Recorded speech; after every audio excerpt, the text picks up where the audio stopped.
India Today at this point that the Lok Sabha Speaker, Om Birla, the man in question and against whom the no trust notice is set to be moving tomorrow morning, will not attend the House until the motion to remove him is discussed and decided upon in the House. Remember, the rules do not require him to do anything like that, but nevertheless, he's decided not to attend the House. Regardless of the government or opposition's effort to persuade him, he will not attend. Ashwarya, how are we to understand this? Om Birla not taking it nicely. He's saying, I'm not coming to the parliament now till the time this charge against me is discussed or not.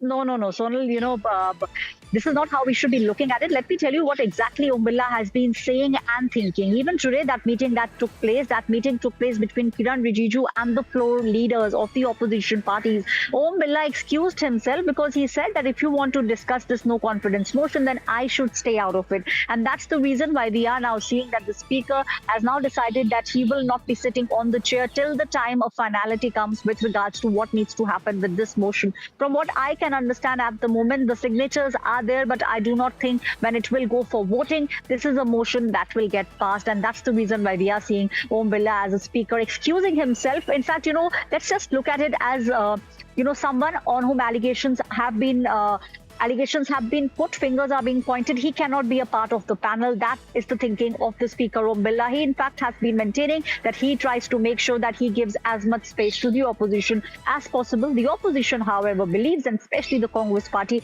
they believe that he in fact has been biased. They also believe that more time should be given to the opposition rulers, more time should be given to those who really want to speak about certain rules. That is something that we are looking at the moment. So, Ashwarya, also news coming in, and this is again to update our viewers. It is likely that the motion to remove the speaker will be discussed on the 9th of March. That's the first day of the second part of the budget session as well. And we are getting to know that about 50 MPs will be asked to raise their hands for this purpose. Now, sources also indicating that a no-confidence motion against the speaker may be discussed only on the 9th of March at the beginning of the second part of the budget session. So, more details now coming in, and the chair may initiate a discussion on the motion as well. So far, we're told about 50 MPs will be asked to raise their hands for this purpose. So all those formalities being worked out in the middle. Parliament hasn't had much functioning over the past couple of days.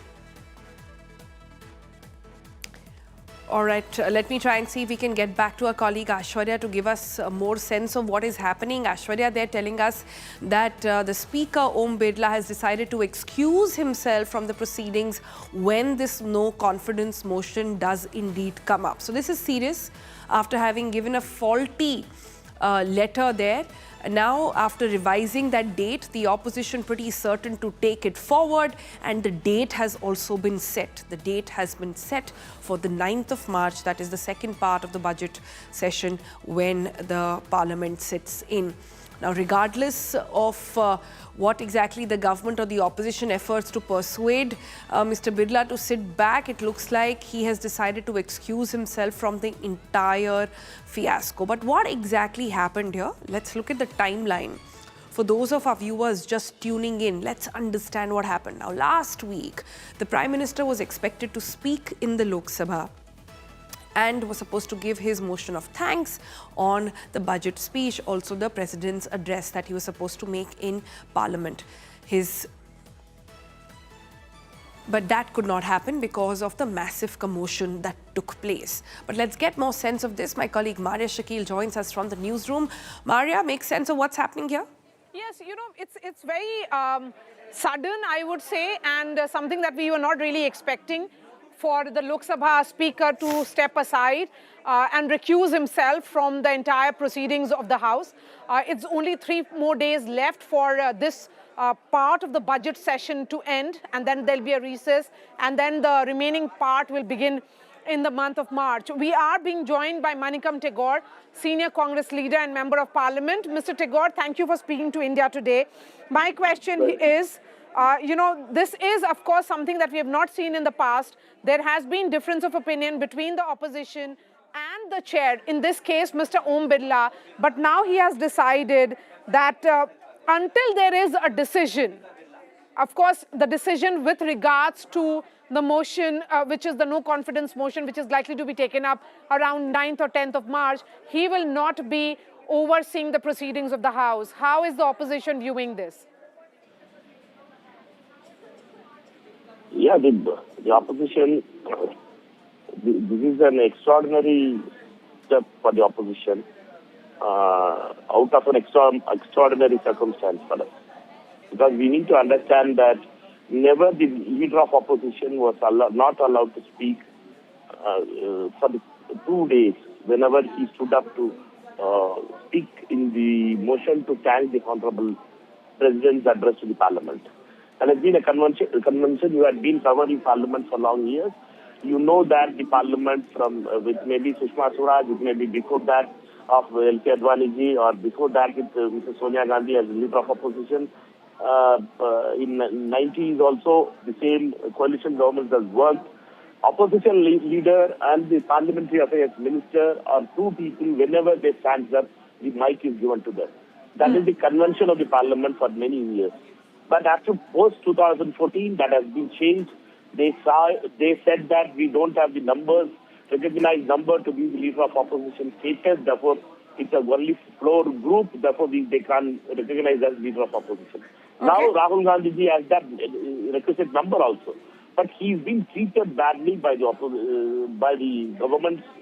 That usually whenever leader of opposition wants to speak also, he's not allowed. Mr. Tagore, the question really is, if you look at the visuals which have come out, not from one source but from multiple sources, for opposition MPs to leave their side of the benches where they are supposed to be seated and cross over to the Treasury benches next to the Prime Minister certainly doesn't really augur well for how the proceedings of the House should be conducted. You know, you had covered Parliament in 2012-11 also. Yes. 11-12 also. Dr. Manmohan Singh in Rajya Sabha, I can send you a picture of it. I can send you a video which India Today can run it also.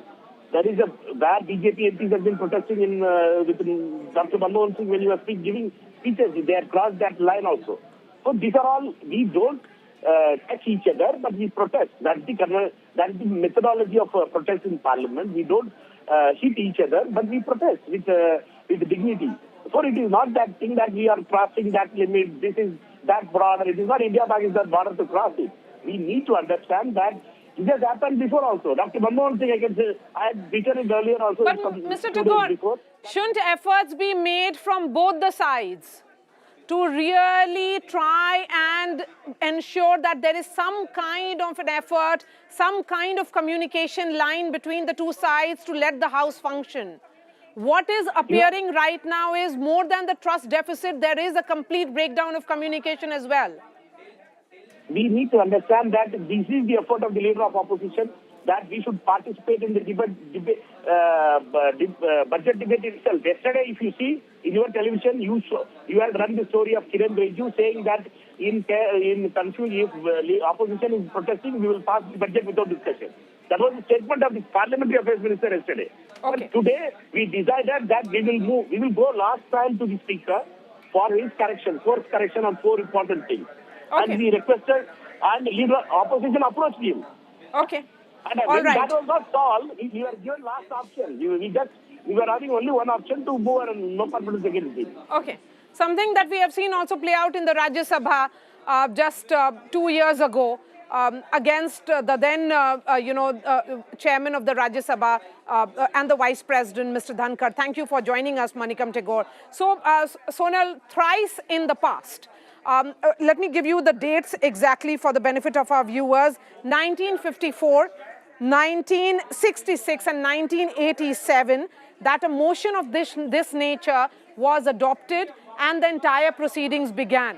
Of course, in all these 3 cases, it was rejected finally. Although the first step is to get the numbers to move such a motion, the opposition does have that number. But given the kind of tension which we are witnessing, if you look at these images and the visuals, Sonal, it also shows that something has gone wrong. That for this kind of movement to happen from the opposition side to a chair close to the Prime Minister, then there are union ministers from Ashwini Vaishnav to Piyush Goyal to others, reaching out to the opposition MPs, telling them to go back to the chair. Certainly it looks like complete chaos, complete pandemonium, something which has also meant that Speaker Om Birla himself has decided that he will not be on the chair, on the Speaker's chair, till the time a decision is taken on the no confidence, which is likely to come up only in the later part of the budget session. Right. But Maria, having, seen Parliament through all these years, one has to say that every time this happens, it means that the back channel conversation has not worked. Back when other governments have also been in power, there used to be always this one or two mantris who were supposed to be the sutradhar. They would ensure, they were pally with the opposition side. They would ensure that they come to a consensus. Is that missing in the current benches? At the moment, are the opposition side and the government just simply not talking, which is why we see such escalation of tension on the floor of the House? I would not rule that out, Sonal, but look at the construct of this Lok Sabha. It is very different from what, say, 2014 Lok Sabha or 2019 Lok Sabha was. The difference here is, Sonal, that in 2024, the BJP's overall tally did go down. Of course, this is an NDA government which is there. Post in 2024 results, there was a lot of aggression in the opposition. What followed after that was repeated assembly elections and their victories, which went all the way to the BJP's kitty. So there is that tension between the two sides. What is also evident here is that the opposition has decided that they will be showing all the aggression in the run-up to elections, something that we saw ahead of Bihar elections, something that we saw ahead of Delhi elections, Sonal. That is also playing out on the floor of the House. So now that there are crucial 5 state elections which are scheduled for the month of April, May, that's where out of 5, the opposition is in power in close to 3. That's where we are seeing that kind of an aggression play out in the House, something that will be reflected also on the ground in these poll-bound states. Yeah, but conventionally, isn't the government responsible for keeping the peace of the House? Conventionally, isn't it said that the government will actually ensure that there is consensus and the House runs a particular way? So I remember that famous sentence that was said by the then leader of opposition in the Rajya Sabha, that was Mr. Arun Jaitley. He had famously said that the onus of running the House is with the Treasury benches. Of course, that time the BJP was in opposition. But there was also this sense, Sonal, that at that time there was a great degree of camaraderie, a great degree of communication which used to happen between the opposition and the Treasury benches. They would come on talking table. Right now there is that tension which is visible, a complete and total trust deficit, and at the same time, complete breakdown of communication between the two sides. Although, when you enter, at the Makar Dwar or such dwars that are there through which MPs enter, they do exchange some kind of pleasantries. But when it is inside the House, that tension is palpable. All right, we'll leave it there for the moment. Thank you so much, Maria Shakil, for joining us with the very latest. When the opposition and the government cannot see eye to eye, who fails? Parliament fails, you and I fail, because our taxpayers' money is actually going into running that parliament, which is not running because of the heightened tensions.